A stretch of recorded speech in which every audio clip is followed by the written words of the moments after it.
Hey viewers, welcome to iDream media. నేను ప్రియదర్శన్, నాతో పాటు relationship expert and life coach Ram మెట్టు గారు ఉన్నారు. సో మనందరికీ ఒక డౌట్ ఉంటుంది, ఏంటంటే ఏది లవ్, ఏది అటాచ్మెంట్ అని. చాలామందికి అలవాటు అయిపోయిన తర్వాత ఆ బంధాన్ని విడిపోలేకపోతూ ఉంటారు. అది నిజమైన ప్రేమేనా, లేదు ప్రేమ అనేది వేరే ఉంటుందా, దాని డిఫరెన్స్ క్లియర్గా తెలుసుకుందాం, మాట్లాడదాం. సార్ నమస్తే. నమస్తే అండి. సో రిలేషన్షిప్ వర్సెస్ లవ్, అసలు ఏంటి సార్ ఆ రెండింటికి మధ్య క్లియర్ డిఫరెన్స్ ఎలా తెలుసుకోవాలి? So attachment and love, when it comes to this, చాలా మంది ఏంటంటే ఇదంతా ఒకటే అనుకుంటారు. లైక్ లవ్ ఉన్న చోట అటాచ్మెంట్ ఉంటుంది, అటాచ్మెంట్ దగ్గర లవ్ ఉంటుంది, ఇంటర్ డిపెండెంట్ అనుకుంటారు. కానీ యాక్చువల్గా రెండు వేరు. Attachment is different, love is different. So అసలు బేసిక్ డిఫరెన్సెస్ ఏంటి అనేది let us try to understand. లవ్లో జనరల్గా ఏంటంటే వెన్ యూఆర్ లవింగ్ సమ్వన్, మనం ఏంటంటే వాళ్ళ హ్యాపీనెస్ కోరుకుంటాం. జనరల్గా వాళ్ళు హ్యాపీగా ఉండాలి అని we will think about the other person. But జనరల్గా ఏంటంటే sometimes what happens is in attachment it is more about yourself. అంటే నాకు ఏదైతే ఆనందాన్ని ఇస్తుందో, see some people they get attach to వాళ్ళ సెల్ ఫోన్ డివైజెస్ అవ్వచ్చు, electronic devices, ఇవంతా కూడా అటాచ్మెంటే. ఇక్కడ ఏంటంటే నా ఆనందం కోసం నేను ఏదైనా దగ్గర పెట్టుకుంటున్నాను అని అంటే దట్ ఈస్ ప్యూర్లీ అటాచ్మెంట్. కానీ ఇప్పుడు చూడండి, లవ్లో ఏంటంటే I'm thinking more about the other persons, వాళ్ళ ఆనందం, సో వాళ్ళ వెల్ బీయింగ్, దాని గురించి ఆలోచించడం అనేసి. So that is the first difference అండి. సెకండ్ డిఫరెన్స్లో ఏంటంటే మనం ఒకరిని లవ్ చేసినప్పుడు ప్రతి మనిషిలో ఏదో ఒక ఫ్లా ఉంటుంది కదా, ఏదో ఒక డ్రాబ్యాక్ అనేది ఉంటుంది. లవ్లో ఏంటంటే ఆ డ్రాబ్యాక్ని యాక్సెప్ట్ చేస్తాం మనం. వాళ్ళలో ఉన్న డ్రాబ్యాక్ కానివ్వండి, ఏదైనా కానివ్వండి, యాక్సెప్ట్ చేస్తాం. అటాచ్మెంట్ అనే ఒక రిలేషన్లో ఏమవుతుంది అని అంటే ఆ డ్రాబ్యాక్ని కరెక్ట్ చేయడానికి ట్రై చేస్తుంటాం మనం.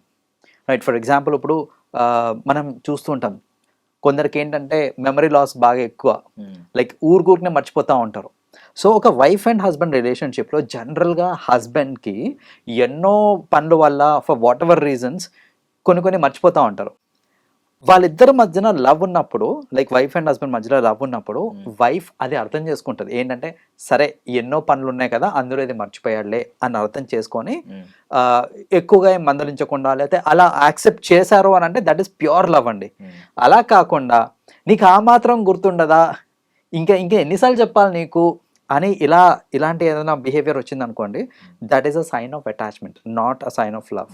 So that is the second difference. ఏంటంటే ఇలాంటి ఏదైనా లోపాలు ఉన్నాయి అని అంటే అవిటిని యాక్సెప్ట్ చేస్తే దట్ ఈస్ లవ్. దాన్ని మార్చడానికి ట్రై చేస్తున్నా, లేకపోతే దాన్ని పిన్ పాయింట్ చేస్తున్నారు అని అంటే that is purely attachment with the other person అనమాట. That is the second difference.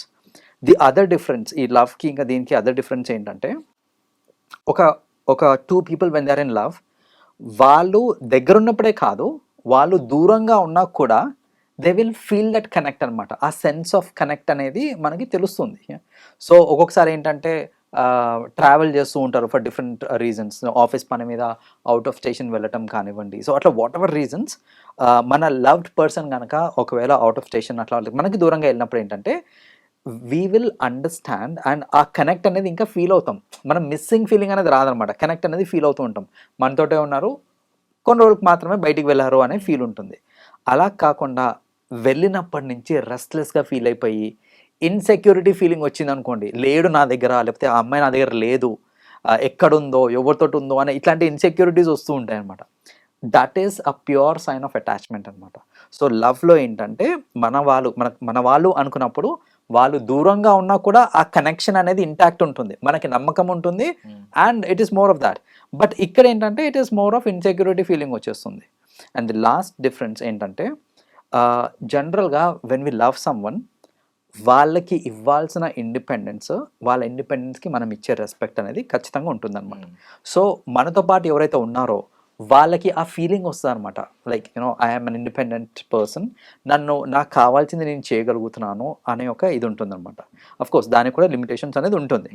But when it comes to attachment, ఇక్కడ ఏంటంటే కంట్రోలింగ్ బిహేవియర్ వస్తుంది. సో ఆ ఇండిపెండెన్స్ అనేది ఇవ్వరనమాట. నువ్వు ఎక్కడికి వెళ్ళాలన్నా నాకు చెప్పి పోవాలి, నువ్వు రైట్, నేను చెప్పిన దగ్గరికే నువ్వు పోవాలి, నేను చెప్పిన వాళ్ళతోనే నువ్వు పోవాలి, నాతోటే ఉండాలి, ఇలాంటి బిహేవియర్ ఉంటుంది చూడండి, that is a sign of attachment అనమాట. సో ఇక్కడ ఏంటంటే అటాచ్మెంట్ అనేది ఒక నెగటివ్ ఫినామినా అని చెప్పట్లేదు నేను ఇక్కడ, చాలా నెగటివ్, దానికి దూరం ఉండాలి, లవ్కి దగ్గర ఉండాలని చెప్పట్లేదు నేను. We have define the qualities. అయితే ఈ క్వాలిటీస్లో నేను డిఫరెన్సెస్ చెప్పాను కదా, బట్ మోస్ట్ టైమ్స్ ఏమవుతుందంటే ప్రతి పర్సన్లో ఓవర్లాపింగ్ ఉంటుందన్నమాట. సో నేను చెప్పిన క్వాలిటీస్ అన్నీ ఉండవు ఒకరి దగ్గర. కొందరు ఏంటంటే ఆ ఎమోషనల్ కనెక్ట్ ఫీల్ అవుతారు కానీ మళ్ళీ కంట్రోల్ చేస్తుంటారు పక్కన వాళ్ళని. So it will be mixture of it అనమాట. సో జనరల్గా ఎవ్రీ పర్సన్ ఏంటంటే కొన్ని అంటే లవ్ ఇంకా అటాచ్మెంట్ అనేది ఇట్స్ ఎ మిక్స్డ్ రియాక్షన్, ఇది మిక్స్డ్ ఫీలింగ్. కాబట్టి జనరల్గా ఏంటంటే మనం కన్ఫ్యూజ్ అయిపోతూ ఉంటాం, అన్నారు నేను లవ్ చేస్తున్నానా లేకపోతే ఇది అటాచ్మెంటా ఏంది అని అర్థం కాకుండా ఉన్నాము అని అంటే ఇట్ ఈస్ ఓన్లీ బికాస్ ఈ మిక్స్డ్ ఫీలింగ్స్ అనేది ఉంటుంటాయి జనరల్గా. So that is the basic difference. ఇప్పుడు మీరు చెప్తుంటే కూడా చాలా మంది కపుల్స్ లో ఇవన్నీ ఈ సినారియోస్, ఈ క్వాలిటీస్ ఎక్కడో చోట కనిపిస్తూనే ఉంటాయి. వాళ్ళందరికీ డౌట్స్ వస్తాయి ఇప్పుడు. అవును అటాచ్మెంట్ లవ్ అని. అవును అవును. సో ఇక్కడ ఏంటంటే మనం అర్థం చేసుకోవాల్సింది ఏంటిది అంటే ప్యూర్ అటాచ్మెంట్ ఉంది అని అంటే maybe that relation is not correct. Pure love ఉంది అని అంటే you are very lucky. It's a mixture. Most times ఏంటంటే it's a mixture of both. దాన్ని బ్యాలెన్స్డ్గా చేసుకుంటూ అల్టిమేట్లీ మీరు మీ యూనో పార్ట్నర్ తోటి హ్యాపీగా ఉన్నారా లేదా అనేది ఇంపార్టెంట్. అది హ్యాపీగా ఉన్నారు అని అంటే మేబీ మీ లవ్ అనేది it is over shadowing this attachment. హ్యాపీగా లేరు అని అంటే attachment is over shadowing your love. And some times అంటే విడిపోవాల్సిన సిచ్యువేషన్ వచ్చినప్పుడు వీళ్ళిద్దరిలో ఎవరికి సార్ ఎక్కువ పెయిన్ ఉంటుంది? అంటే అటాచ్మెంట్ ఉన్న కపుల్ కి ఎక్కువ పెయిన్ ఉంటుందా, లేదు లవ్ లో ఉన్న కపుల్ కి ఎక్కువ పెయిన్? అటాచ్మెంట్ వాళ్ళకి ఎక్కువ పెయిన్ ఉంటుందండి. ఎందుకంటే ఇప్పుడు లవ్ లో ఉన్న పర్సన్ కూడా వాళ్ళ థాట్ ప్రాసెస్ ఎట్లుంటదంటే మన ఇద్దరికి వర్కౌట్ అవ్వట్లేదు, మనం విడిపోతున్నాము అంటే ఇప్పుడు ఏంటి, నువ్వు నాతో ఉండే కంటే కూడా నువ్వు నాతో లేవంటే ఎక్కువ హ్యాపీగా ఉంటావు కదా, నీ హ్యాపీనెస్ నాకు కావాలి. సమ్వన్ హూ లవ్స్ వాళ్ళు ఏంటంటే అవతల వాళ్ళ హ్యాపీనెస్ గురించి కూడా ఆలోచిస్తారు, వాళ్ళ ఓన్ హ్యాపీనెస్ గురించి ఎప్పుడు ఆలోచించరు. సో సరే వర్కౌట్ అవ్వట్లేదు, నువ్వేమంటున్నావు విడిపోతే హ్యాపీగా ఉంటా అంటున్నావు కదా, ఫైన్, నీ happiness is more important for me అని. అలా ఏంటంటే విడిపోయినా కూడా వాళ్ళు హ్యాపీగా ఉన్నారు కదా అని వీళ్ళు కూడా బాధ తక్కువ ఉంటుంది అనమాట, because anyways they are happy అనేసి. అటాచ్మెంట్లో ఉన్న వాళ్ళకి ఏంటంటే ఈ ఇన్సెక్యూరిటీస్, నువ్వు నాతోటే ఉండాలి ఇంకెవరితో ఉండద్దు అనే ఫీలింగ్ ఎక్కువ ఉంటుంది. సో అలాంటి కపుల్స్, అటాచ్మెంట్ ఎక్కువ ఉన్న కపుల్స్లో విడిపోయినప్పుడు ఏంటంటే వాళ్ళు మెంటల్ ట్రోమా ఎక్కువైపోతుంది అనమాట. వాళ్ళు తీసుకోలేరు దాన్ని. లైక్ యూనో ఇప్పుడు ఈ అమ్మాయి నాతో విడిపోతుంది లేకపోతే ఈ అబ్బాయి నాతో విడిపోతున్నారు అని అంటే ఖచ్చితంగా ఫ్యూచర్లో వేరే వాళ్ళతో ఉంటారు. సో నా పిల్ల వేరే వాళ్ళతో ఉండడం ఏంది, లేకపోతే నా పోరడు వీడు వేరే వాళ్ళతో ఉండడం ఏంది, ఇలాంటి థాట్స్ ఎక్కువ ఆ అటాచ్మెంట్ ఉన్న వాళ్ళ మధ్యలో వస్తుంటుంది అన్నమాట. అంటే మోస్ట్లీ ఇంకొక కేసెస్ ఏంటంటే స్ట్రైట్లీ ఉంటుంది వాళ్ళకి, అంటే మిస్ అవుతున్నప్పుడు నువ్వు లేకుండా నేను బ్రతకలేను అని ఒక మాట ఉంటుంది. అది లవ్ లాగే కనిపిస్తుంది, అంటే నువ్వు లేకుండా నా లైఫ్ నేను ఇమాజిన్ చేసుకోలేను, బ్రతకలేను. బట్ ఇది అటాచ్మెంట్ ఏమో అనే డౌట్ కూడా వస్తుంది, అంటే బ్రతకలేకపోతున్నామంటే లేకుండా అంత అలవాటు పడిపోయాం, ఆ అటాచ్మెంట్ అలా ఉంది అని. సో ఎలా చూడాలి సార్, నువ్వు లేకుండా నేను బ్రతకలేను అనేది కామన్ ఫ్రేజ్ ప్రతి అబ్బాయికి కానీ అమ్మాయికి కానీ, ఆ ఫ్రేజ్ ని ఎలా చూడాలి sir? It is a pure case of attachment అండి. నువ్వు లేక నేను బతకలేను అంటే it's pure case of attachment. మనం వాళ్ళకి అడిక్ట్ అయిపోయి ఉన్నాము, లేకపోతే ప్యూర్ అటాచ్మెంట్ అనేది ఒక కోర్ లెవెల్లో ఉంది. బికాస్ నిజంగా నేను ఒక పర్సన్ ని లవ్ చేస్తున్నాను అనుకోండి, వాళ్ళు నాతో ఉండాల్సిన అవసరమే లేదు.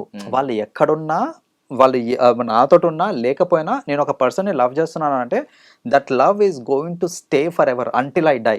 నేను చనిపోయేంత వరకు కూడా వాళ్ళని ప్రేమిస్తూ ఉంటాను నేను. సో అంతేగాని వాళ్ళ పక్కనే ఉండాలి అప్పుడే నేను వాళ్ళ గురించి ఆలోచిస్తాను, లేకపోతే ప్రేమిస్తున్నాను, లేకపోతే నేను చచ్చిపోతాను, అట్లా కాదు. నువ్వు ఎక్కడున్నా సరే my love towards you will be the same అనే థాట్లో ఉన్నారనుకోండి, నువ్వు లేక నేను చచ్చిపోతాను అనేది డైలాగ్ అనేది రాదనమాట. సో ఇళయరాజా గారి మ్యూజిక్, మణిరత్నం గారి మూవీలో చాలా భలే చెప్పారు సార్. ఫస్ట్ ఆఫ్ ఆల్ ఈ రెండింటి మధ్య బ్యాలెన్స్ చేయడం అనేది చాలా టఫ్ అని అందరూ చెప్తూ ఉంటారు. అంటే కొంతమందికి ఎమోషనల్ డ్రైవ్ ఎక్కువ ఉంటుంది, కొంతమందికి ఫిజికల్ ఇంటిమసీ డ్రైవ్ ఎక్కువ ఉంటుంది. చాలా మంది బిలీవ్ చేసేది ఏంటంటే ఫిజికల్ ఇంటిమసీ ఎక్కువ ఉంటే వాళ్ళు బాగా ఎమోషనల్ గా కూడా కనెక్ట్ అయి ఉంటారని. సో వీటిలో ఫ్యాక్ట్స్ ఏంటి, మిత్స్ ఏంటి? డెఫినెట్ గా the both are inter connected. ఏది మన physical intimacy and emotional stability or emotional intelligence, ఇవన్నీ కూడా. అంటే ఇప్పుడు ఏంటంటే physical needs, we can term it this way, physical needs and emotional needs అనే ఒక రెండు టర్మ్స్ తీసుకుందాం మనం ఇక్కడ.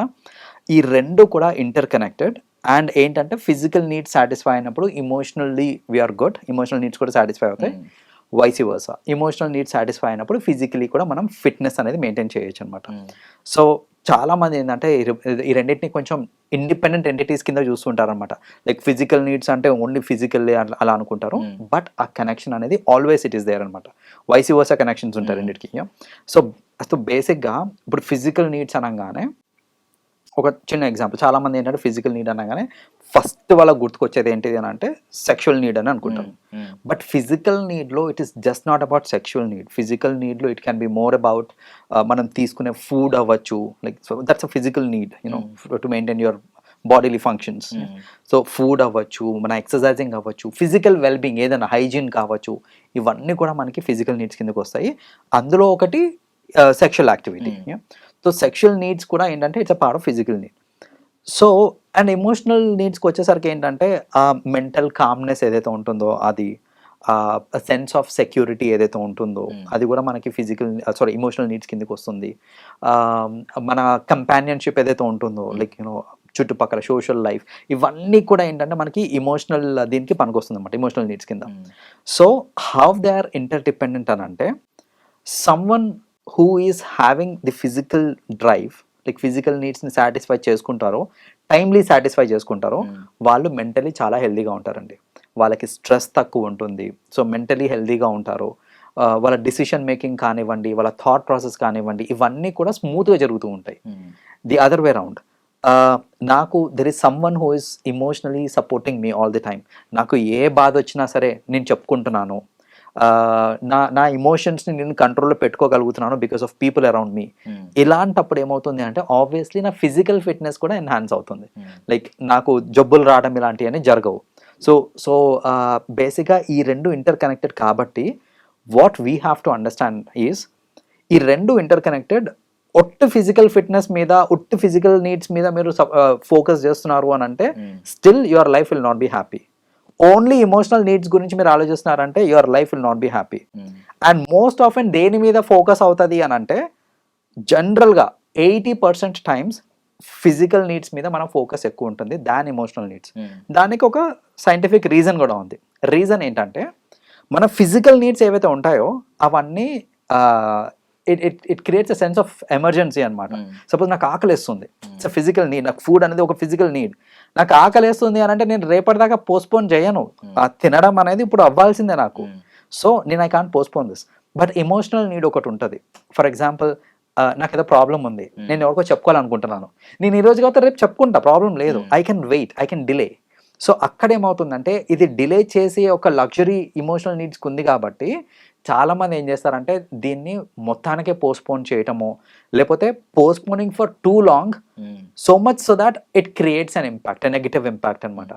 సో అలా ఏంటంటే ఈ ఇమోషనల్ నీడ్స్కి సెకండ్ ప్రయారిటీ ఇచ్చి ఫిజికల్ నీడ్స్కి ఫస్ట్ ప్రయారిటీ ఇవ్వడం వల్ల చాలామంది ఏంటంటే they will not even realise that అది ఒక నెగటివ్ ఇంపాక్ట్ ఆల్రెడీ క్రియేట్ చేసేస్తుంది మన మీద అనేసి. అండ్ హెన్స్ వాళ్ళు సఫర్ అవడం స్టార్ట్ చేస్తూ ఉంటారు అనమాట. సో మనం ఏంటంటే just because we can postpone emotional నీడ్స్ని తక్కువ అంచనా వేయకూడదు. మీరు పీస్ఫుల్ లైఫ్ లీడ్ చేయాలి అని అంటే మీ ఫిజికల్ నీడ్స్తో పాటు ఇమోషనల్ నీడ్స్కి కూడా ఒక సెన్స్ ఆఫ్ ఎమర్జెన్సీ క్రియేట్ చేయండి. క్రియేట్ చేస్తే అప్పుడు your life will be happy and you'll have the least stress in your life. అంటే మోస్ట్లీ ఏంటంటే most of the cases women విషయానికి వచ్చేసరికి వాళ్ళు ఎక్కువగా ఎమోషనల్లీ కనెక్ట్ ఉంటారు, ఫిజికల్ నీడ్స్ గురించి ఎక్కువ మాట్లాడరు. ఒకటి కూడా ఉంది, అది ఏంటంటే బాగా ఆర్థోడాక్స్ ఫ్యామిలీ నుంచి వస్తే వాళ్ళు ఎక్కువ మాట్లాడరు అనేది ఒకటి ఉంది. మాట్లాడితే తప్పేమో, తప్పుగా తీసుకుంటారేమో ఎక్కువ మాట్లాడితే ఉన్నా సరే, ఈవెన్ దో వాళ్ళకి ఒక డ్రైవ్ నడుస్తున్నా సరే లోపల. అబ్బాయిల విషయానికి వచ్చేసరికి ఇది అలవాటు పడిపోతారు, ఎమోషనల్లీ ఎక్కువ కనెక్టెడ్ గా ఉండరు. ఈవెన్ లోపల ఎంత ఉన్నా కూడా బయటకు మాత్రం జస్ట్ వాళ్ళకి నీడ్స్ చూస్తున్నట్టు మామూలుగానే మాట్లాడతారు, ఎక్కువ ఎమోషనల్గా మాట్లాడరు. బట్ ఫిజికల్ ఇంటిమసీ గురించి, ఆ సెక్షువల్ డ్రైవ్ గురించి ఎక్కువ మాట్లాడుతూ ఉంటారు. సో ఇది ఐ మీన్ ఇలాగే ఉండడం ఎప్పటి నుంచో ఒక స్టీరియో కాస్ట్ లాగా ఎప్పటి నుంచో వస్తుంది కదా సార్. ఇది ఇలా కంటిన్యూ చేయడం కరెక్టేనా, లేదు మార్చుకుని ఇప్పుడు ఈవెన్ వీళ్ళు కూడా ఫిజికల్ ఇంటిమసీ గురించి ఎక్కువ మాట్లాడడం, ఈవెన్ మెన్ కూడా ఎమోషనల్గా ఎక్కువ మాట్లాడడం అవసరం అంటారా? ఖచ్చితంగా అవసరం అండి. ఎందుకంటే ఈ గ్యాప్ అనేది because of our culture create అయిపోయింది. ఇప్పుడు ఏంటంటే మన కల్చర్లో అమ్మాయిలు సెక్స్ గురించి మాట్లాడినా, లేకపోతే దానికి సంబంధించి ఏ అంశం మాట్లాడినా కూడా వాళ్ళు దాని ఒక నెగటివ్ ఫినామినా కింద చూస్తారన్నమాట. ఆ అమ్మాయి క్యారెక్టర్ మీద ఒక మచ్చలాగా పడుతుంది. సిమిలర్లీ అబ్బాయిలు ఏంటంటే మన కల్చర్లో మీరు స్ట్రాంగ్ ఉండాలి, మీరు రాళ్ళ లెక్క ఉండాలి, గట్టిగా ఉండాలి, అంతేగాని ఏడవద్దు. ఏడుపు అనేది జనరల్గా అమ్మాయిలాగా ఏంద్ర ఏడుపు అనేసి ఇట్లాంటి డైలాగ్స్ వస్తుంటాయి, రైట్? సో ఏడవడము ఆర్ కొంచెం ఎమోషనల్ అవ్వడము. కొన్నిసార్లు ఏంటంటే సినిమా చూసేటప్పుడు sometimes we get emotional, కళ్ళలో నీళ్ళు వస్తాయి. మనకి కళ్ళల్లో నీళ్ళు వచ్చినాయి అని అంటే ఆ స్ట్రగుల్ ఉంటుంది చూడండి థియేటర్లో. పక్కనోడు చూస్తే అరే నేను ఏడుస్తున్నాను, పక్కనోడు చూస్తే ఏమనుకుంటాడు నా గురించి, నేను ఒక మగానే నేను ఏడవద్దు అనే ఒక మెంటల్ ప్రెషర్ క్రియేట్ అయిపోతుంది అక్కడ. క్రియేట్ అయిపోయి మనం కళ్ళని ఇట్లా అనుకొని లేకపోతే ఇట్లా ఇట్లా ఇట్లా అనుకుంటే మెల్లగా కళ్ళని ఇట్లా. So we're trying to control our emotions there because మన సొసైటీలో ఒక అబ్బాయి ఇమోషనల్ అవ్వకూడదు అనే ఒక స్టాండర్డ్ క్రియేట్ చేసి పెట్టేస్తుంది. ఇది బ్రేక్ అవ్వాలండి, ఇది బ్రేక్ అవ్వాలి. మనకి కూడా ఎమోషన్స్ ఉంటాయి. అబ్బాయిలందరికీ, అమ్మాయిలకి ఎంత ఎమోషన్స్ ఉన్నాయో అబ్బాయిలకి కూడా అంతే ఎమోషన్స్ ఉంటాయి. ఎక్స్ప్రెస్ చేసే ఫ్రీడమ్ మనకు ఉండాలి. మనం సొసైటీకి భయపడే ఎవడో ఏదో అనుకుంటున్నాడని ఎక్స్ప్రెస్ కూడా చేయలేకపోతున్నాను, నాలో బాధ నేను ఎక్స్ప్రెస్ చేయలేకపోతున్నాను అంటే వాట్ కైండ్ ఆఫ్ సొసైటీ అండి? సో ఇది మారాలి ఫస్ట్ ఆఫ్ ఆల్. సెకండ్, ఇప్పుడు విమెన్ కూడా ఆ సెక్షువల్ డ్రైవ్ గురించి కానివ్వండి లేకపోతే అలాంటి అంశాల గురించి ఏదైనా మాట్లాడాలి అని అంటే we have to accept it. ఎందుకు అని అంటే మనకి అబ్బాయికి ఎలాంటి ఫీలింగ్స్ ఉంటాయో ఇన్ఫ్యాక్ట్ అమ్మాయిలకి కూడా అలాంటి ఫీలింగ్సే ఉంటాయి. ఒక అబ్బాయికి ఆ లిబర్టీ ఉంది, మాట్లాడొచ్చు అన్నప్పుడు సేమ్ లిబర్టీ అమ్మాయికి కూడా ఉండాలి. అలా ఉన్నప్పుడు ఏమవుతుంది అని అంటే దెర్ ఈస్ సంథింగ్ కాల్డ్, అంటే ఈవెన్ మ్యారీడ్ కపుల్లో కూడా ఇది నాట్ అలౌడ్ అండి మన సొసైటీలో. ఏంటంటే పెళ్ళైనా కూడా, పెళ్లి కాకముందు అంటే సరే ఫర్గెట్ అబౌట్ ఇట్, పెళ్ళైపోయినాక కూడా ఒక వైఫ్ ఒక హస్బెండ్ తోటి ఇలాంటి మాటలు మాట్లాడొద్దు, నాకు నిజంగా ఫీలింగ్స్ వచ్చినా నేను ఎక్స్ప్రెస్ చేయొద్దు ఇట్లాంటివన్నీ అంటే it is going to do a lot of damage. There is a concept called marital rape. ఈ మ్యారిటల్ రేప్ కావడానికి మెయిన్ రీజన్ ఏంటంటే అమ్మాయికి మాట్లాడే హక్కు లేదు కాబట్టి. సో ఇప్పుడు అబ్బాయికి సెక్షువల్ డ్రైవ్ ఉంటుందండి, వాడు హీ విల్ స్టార్ట్ ఇనిషియేటింగ్.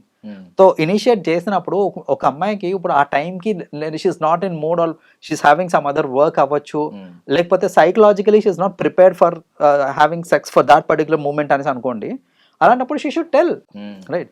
అలా కాకుండా లేదు ఇప్పుడు దాని గురించి నేను మాట్లాడితే నా క్యారెక్టర్ దెబ్బతింటుంది, నా గురించి అని అనుకుంటారేమో అనుకొని అలా చాలా మంది ఏంటంటే ఏం మాట్లాడకుండా ఇంకా సరే అని దే పార్టిసిపేట్ ఇన్ సెక్స్.